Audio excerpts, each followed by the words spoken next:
안녕하세요. 저는 35살 아이 엄마이고 밑으로 4살 어린 남동생 하나 있는 장녀입니다. 아버지는 저 중학생 때 심장마비로 정말 갑작스레 돌아가셨어요. 제 남동생은 초6이라는 어린 나이에 아버지를 잃은 거고요. 저희 남매도 남매지만 엄마가 정말 고생 많이 하셨습니다. 아버지는 생전에 복사기 대리점을 운영하셨는데 그 당시 IMF 전이라 사업이 정말 잘 되셨죠. 그 시기에 한 달에 1,000만 원도 버셨으니까요. 엄마를 많이 사랑하고 아꼈던 자상한 아버지라 어느 날은 계약이 줄줄이 잘 된 운 좋은 날이라며 현금 거의 200만 원 정도의 다발을 갖고 오셔서는 껄껄 웃으며 통째로 저희 엄마 드렸던 장면이 기억나네요. 그렇게 화목하고 금전적으로도 여유로운 집이었습니다. 정말 갑작스레 아빠를 잃었지만 엄마는 자식들 생각해서 슬픔에 빠질 겨를 없이 바로 아빠 사업을 이어받아 대리점을 운영하셨습니다. 모두가 말렸지만 엄마는 하루에 3시간 쪽잠 자가며 아빠 사업을 열심히 하셨고 IMF 터지기 직전에 사업을 정리하셔서 큰 손해 없이 돈 많이 버신 영리한 분입니다. 그 이후에 하신 자영업도 대박이 났고요. 저희 남매 공부도 하고 싶은 만큼 하라며 다 밀어주셨고 공부 욕심 많은 저는 그 덕분에 가회도 원 없이 받았네요. 그래서 저랑 제 남동생 둘 다 좋은 직업 가지고 남부럽지 않게 자리 잡았어요. 다 엄마 덕분이라고 생각합니다. 곱고 아름다운 외모에 야무지신 엄마라 솔직히 아빠 돌아가시고 1년도 안 돼요. 헉소리 날 만큼 좋은 재혼자리도 많이 들어오셨다더군요. 그런데 엄마는 아빠만큼 좋은 사람 만날 자신 없다며 다 뿌리치셨고 저희만 키우며 그렇게 사셨어요. 그런 엄마를 두고 저 혼자 행복하겠다고 연애하고 결혼하는 게 죄책감이 들 만큼 엄마는 정말 자식들에게 헌신하신 분입니다. 저는 5년 전 결혼해서 아이 낳았고요. 제 남동생은 연구소 랩실에서 하루 종일 실험하고 결론 도출하는 게 낙이 나이라 20대 때 연애도 거의 안 했네요. 능력이 좋아 대기업 연구소에 입사한 남동생이고 연봉은 1억이 넘습니다. 돈 꽤 잘 벌어요. 그렇게 번 돈을 자기는 쓸 데도 없다며 그대로 엄마한테 다 드렸던 순둥이였죠. 그리고 엄마 명의 체크카드 하나 갖고 다니는 애였는데 한 달에 교통비로 5, 6만 원 쓰는 게 다였어요. 실수령이 월 700만 원이 넘는데 쓰는 건 10만 원도 안 된다니 말도 안 되죠. 식사는 전부 구내 식당에서 하고 친구들 만나도 한강에서 따릉이 빌려 자전거 타고 커피 마시다 컵라면 먹고 일몰 전에 들어오는 애예요. 제 동생은 엄마 닮아 잘생겼고 또 저희 집이 돈도 많은 편이기 때문에 소개팅 권유도 무지하게 많이 받은 걸로 알고 있어요. 그래도 나이 28살 다 되도록 못소리라 제가 걱정을 참 많이 했습니다. 그러다가 너무 놀라운 소식을 들었죠. 남동생이 연애를 한다는 반가운 소식이었어요.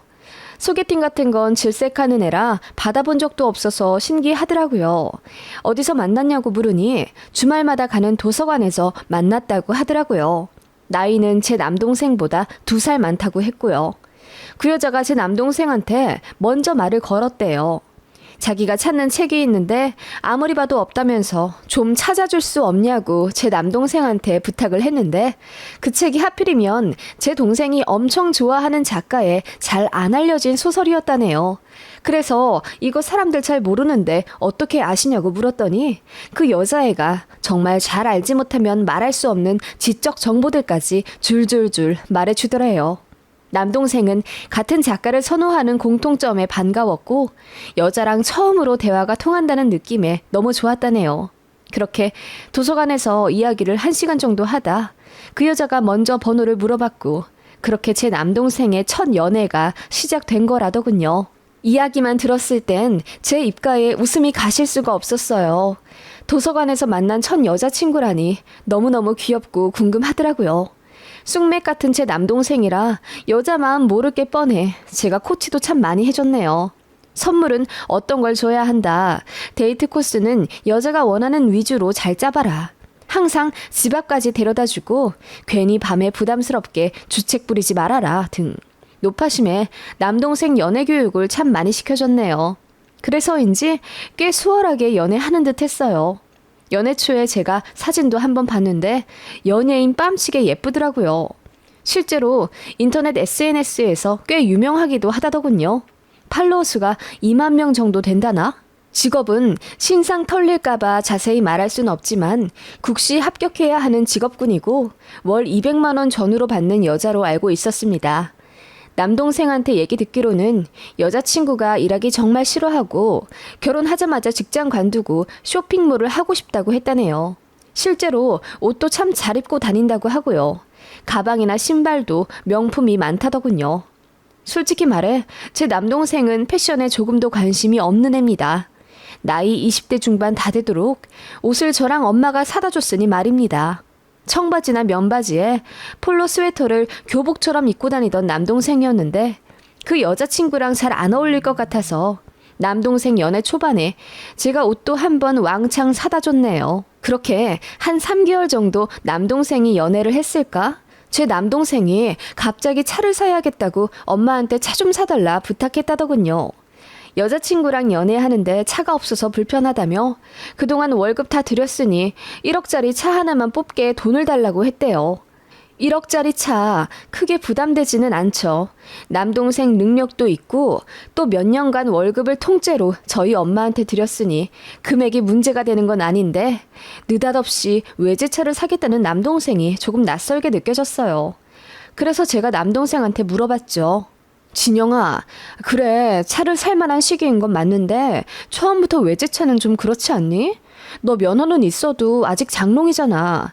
차라리 처음엔 국산차 튼튼한 걸로 사고 운전이 많이 익으면 그때 네가 원하는 차로 바꾸는 건 어때? 안 돼. 주아가 꼭 BMW로 사라고 했어. 그거 안 사면 나랑 헤어지겠다고. 뭐라고? BMW 아니면 너랑 헤어진다고? 아, 그런 말이 어딨어. 걔가 나 만나면서 맨날 택시 아니면 버스 타고 다니는 거 힘들대. 힘들어서 사랑이 식는데. 그래서 내가 꼭 차를 몰았으면 좋겠대. 아, 근데 왜 하필 BMW야? 다른 차들도 많은데. 나중에 나랑 결혼하면 같이 끌어야 한다면서 자기가 원하는 걸로 사래. 그 말도 맞지. 뭐? 결혼? 너희 벌써 결혼까지 이야기한 거야? 그 말에 남동생이 수줍게 웃더니 자기 첫 여자라면서 꼭 결혼해야 한다고 하더군요. 그리고 그 여자 아니면 결혼할 생각도 없다면서요.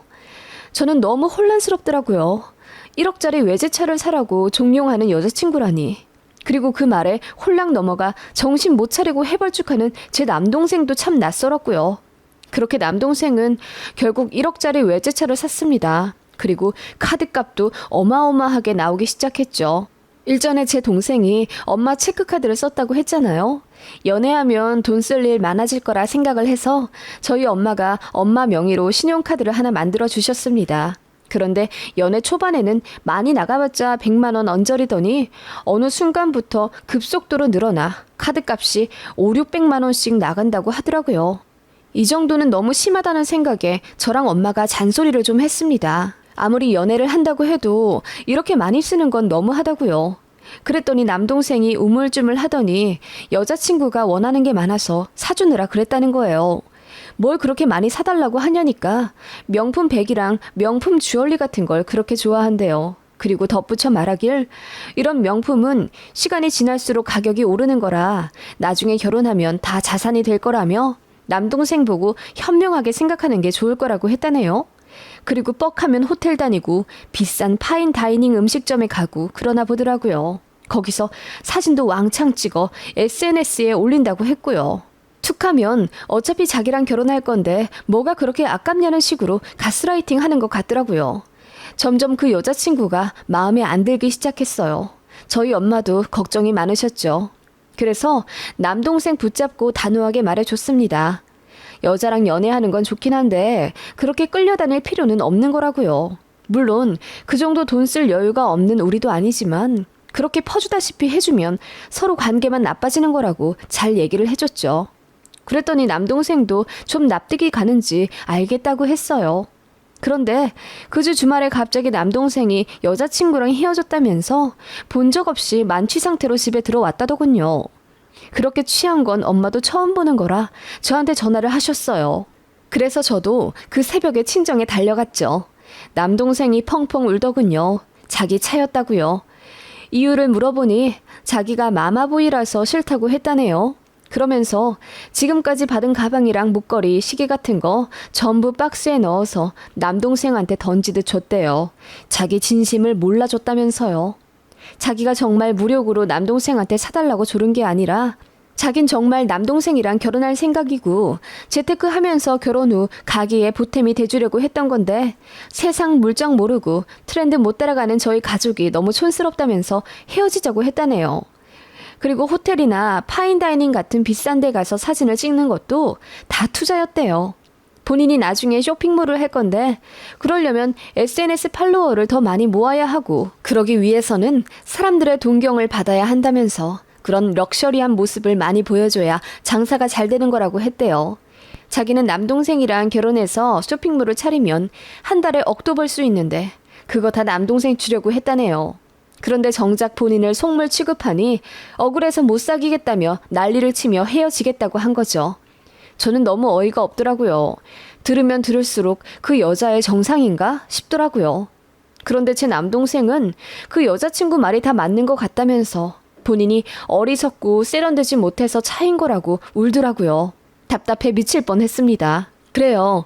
남녀 간의 일은 당사자들만 알겠죠. 둘이서 나눈 정도 얼마나 깊겠어요.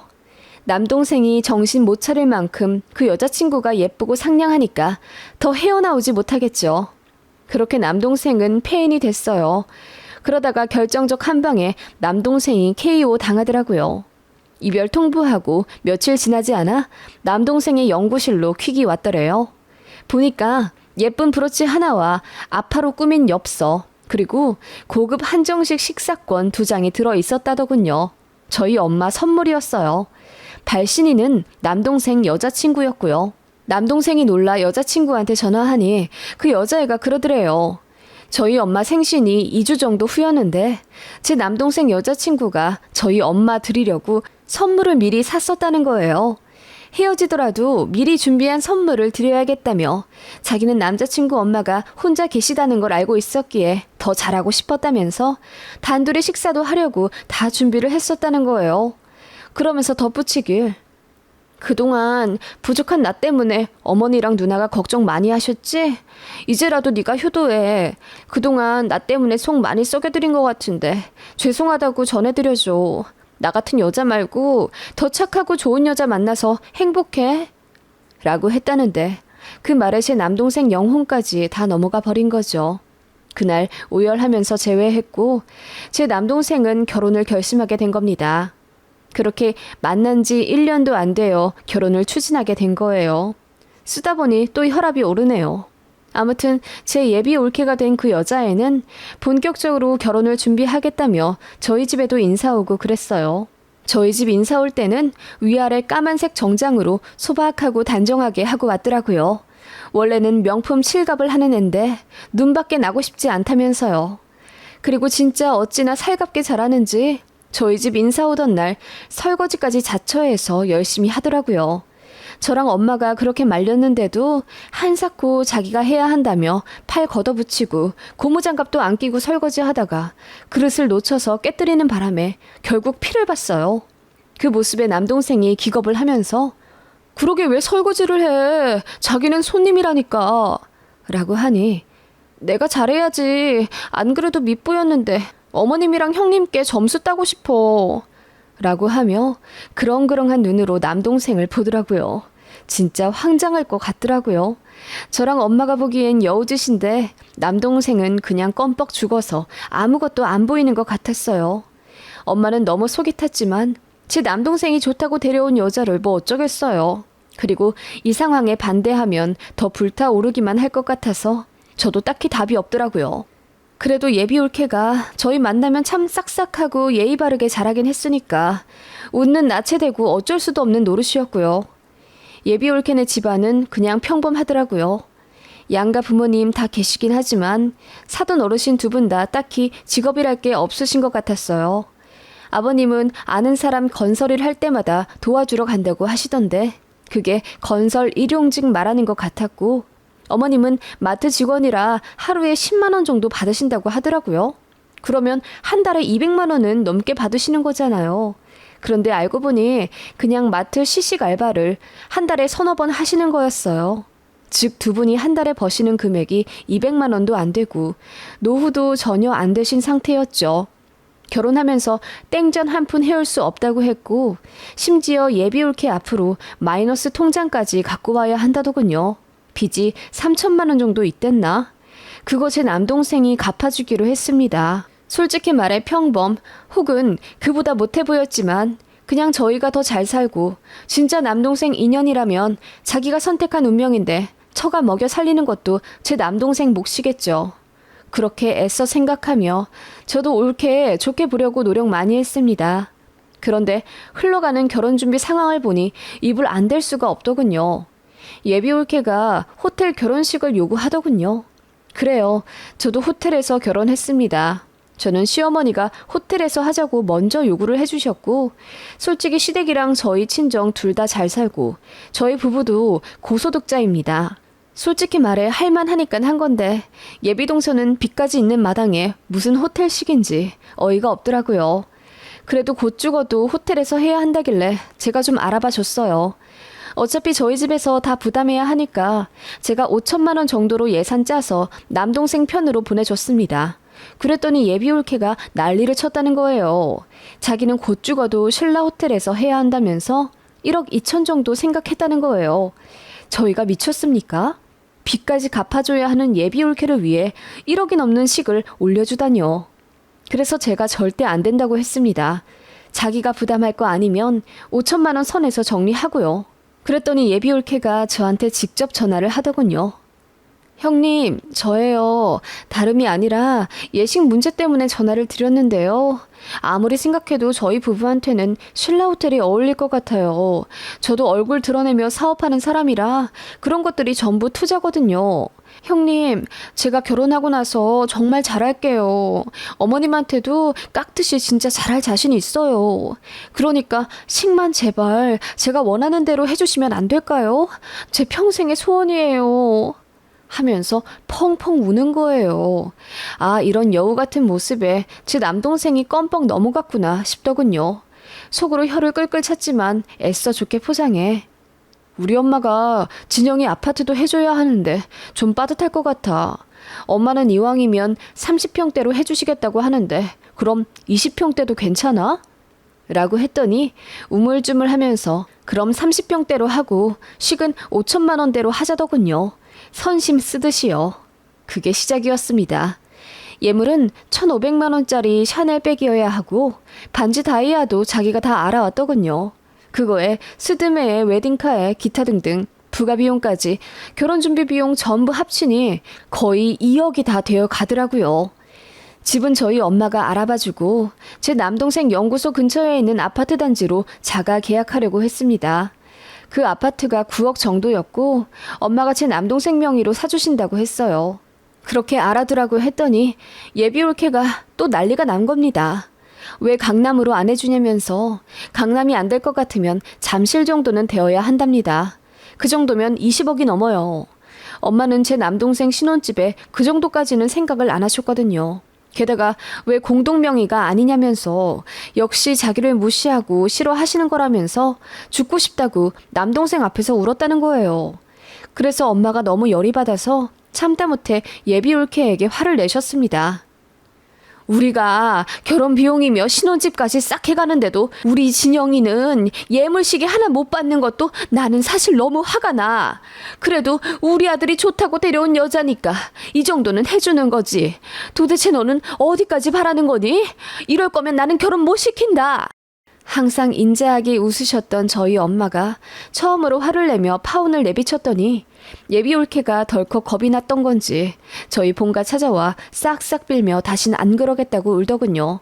그리고는 제 남동생한테 어떻게 얘기했는지 저희 엄마 무서워서 결혼하면 시집살이 당할 것 같다.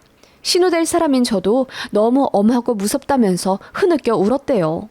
남동생이 저랑 엄마한테 식사 한번 하자고 하더니만 자기 예비 신부한테 너무 빡빡하게 굴지 않았으면 좋겠다고 얘기하더군요. 제가 너무 화가 나서 네가 결혼할 여자 지키는 것도 좋지만 쌍방 얘기는 들어보고 편을 들던지 해야 할 것 아니니? 너 애가 왜 이렇게 멍청이가 됐어? 라고 소리를 질러버렸습니다.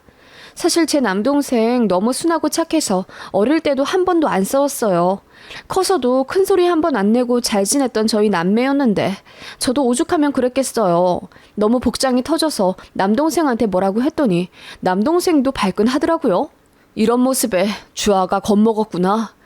주아가 말하길 원래 시자가 붙으면 다른 사람이 된다던데 그게 무슨 뜻인지 이제 알겠다. 누나야말로 갑자기 신우이 감투 쓰니까 변했어. 알아? 이러는데 그 순둥이 입에서 나올 법한 단어가 아니라 너무 놀랍더라고요. 시자? 신우이 감투? 너무 경악스럽더라고요. 그래서 꼬치꼬치 물어보니 예비올케가 맨날 그랬대요. 우리나라 시어머니랑 시누이들은 원래 이유 없이 며느리를 싫어하는 거라며 곧 죽어도 아내 편을 들어줘야 한다고 거의 세뇌를 시키다시피 했더군요. 어이가 없어서 식사 자리 파토내어 엄마 일으켜 세웠습니다. 엄마는 집에 오시는 내내 통곡하며 우셨고 저도 답답해서 미칠 것 같더라고요. 그러다가 결정적인 사건이 하나 터지게 된 겁니다. 남동생 호텔 식장 예약을 일단 한 상태였어요. 결혼 8개월 전이었죠. 스드메랑 신혼여행지, 예물 예당 같은 거 알아본다고 남동생 바쁘더라고요. 제발 파혼하길 바랬지만 예비올케가 어찌나 세심하게 가스라이팅 해놨는지 남동생은 바보같이 끌려다니고 있었고요. 제 남동생이 어느 날 이러더군요. 누나, 결혼하면 엄마가 합가하자고 하진 않으시겠지? 합가? 글쎄, 엄마가 나중에 편찮으시거나 그러면 너나 나나 받으려야겠지. 엄마가 원치 않으실 수도 있고. 왜? 아니, 주아가 그걸 많이 걱정하더라고. 엄마가 자기를 싫어하셔서 같이 사는 게 무섭다면서. 근데 엄마가 혼자 계시니 내가 책임져야 하는 거 아니냐면서. 뭐? 아니, 책임을 지고 말고가 어딨어. 우리 엄만데. 그리고 합가할 수 있는 상황이 되면 해야지. 나도 우리 시댁이랑 여차하면 합가할 수도 있어. 결혼이란 게 다 그런 거 아니니? 그럼 너 엄마 버릴 거야? 엄마가 우리 위해서 얼마나 고생한지 몰라? 네 신혼집이랑 결혼 자금까지 다 대주시는데? 제 말에 남동생은 생각이 깊어지는 듯 아무 말도 없더군요. 그러더니 슬그머니 종이 한 장을 내미는 거예요. 누나, 이것 좀 읽어봐. 남동생이 내민 것은 각서였습니다. 내용을 보고 기함했죠. 절대로 시어머니와 합가하지 않는다. 홀어머니는 누나가 모시는 것으로 합의한다. 이를 어기지 않을 시 이혼한다. 아이가 있는 상태라면 한 아이당 양육비 200만 원, 아이가 없을 시 위자료 10억을 준다. 예비올케가 꾹꾹 눌러 쓴 그 각서에는 제 남동생의 지장을 기다리는 듯한 빈칸이 있었어요. 남동생이 그걸 보며 암울한 표정으로 말하더군요. 홀어머니 있는 남자는 결혼시장에서 최악이래. 내가 홀어머니가 있다는 핸디캡 때문에 나중에 결혼도 못할 거라고 하더라. 이런 집안에 시집오는 본인한테 고마워하진 못할 망정 신혼집이랑 결혼비용 대주는 걸로 유세 떠는 시댁이 너무 섭섭하대. 그 말에 저는 울려고 하지 않았는데도 눈물이 절로 나오더라고요. 아빠 일찍 돌아가시고 엄마가 얼마나 고생하셨는지 잘 아니까요. 그래도 돈도 많이 버시고 누구 하나 부럽지 않을 정도로 잘 살고 계시는데 홀어머니가 있다는 이유로 결혼 기피 대상이 된다뇨. 저는 너무나 격분해 남동생한테 소리를 질렀습니다. 이런 년이랑 결혼할 거면 너 당장 파혼해. 네가 파혼 안 하면 나 너 다신 안 봐. 내가 이렇게까지 말하는데도 너 정신 못 차려? 라고 했더니 본인도 생각이 복잡하다며 일단 누나한텐 말해야 할 것 같다며 털어놓은 거죠. 제가 남동생 손 붙잡고 말했습니다. 연애가 아니라 세뇌당한 것 같다고요. 여기서 멈추자고 했어요. 예비 신부 진심을 알고 싶지 않냐고 물으니 남동생이 방법이 있냐고 묻더군요. 그래서 제가 알려줬습니다. 그 방법으로 시원하게 파혼했고요. 제가 일러준 방법은 이러했어요. 남동생이 예비올케한테 이렇게 말했다더군요. 홀어머니 절대 안 모시겠다. 불편하면 앞으로 왕래도 안 하고 연 끊겠다고요. 그랬더니 예비올케가 정말 좋아하며 정말 그렇게 해줄 수 있냐고 눈을 반짝이더랍니다. 그런데 제 남동생이 그렇게 하는 대신 지원은 1원도 안 받고 결혼하려고. 그래야 떳떳하게 연 끊을 수 있잖아. 난 너만 있으면 돼. 우리 엄마랑 누나 안 보고 살 자신 있어. 너도 그렇지? 나 사랑하지? 그랬더니 예비올케가 순식간에 얼굴이 하얗게 질리더랍니다.